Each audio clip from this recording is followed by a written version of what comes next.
Nosaltres som del Jardí Bacardí, és un jardí que fa molts anys que estem demanant el seu arreglo, perquè la veritat és que està en molt mala situació, en tots els sentits.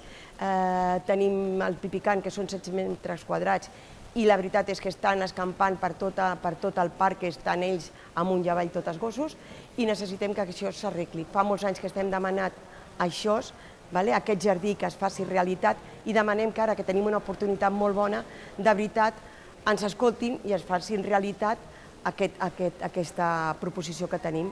I jo crec que seria bo que votéssiu i ens ajudéssiu a Bacardí que això es tirés endavant. Vull dir que seria molt bo. Gràcies per la vostra col·laboració i per ajudar-nos. Gràcies.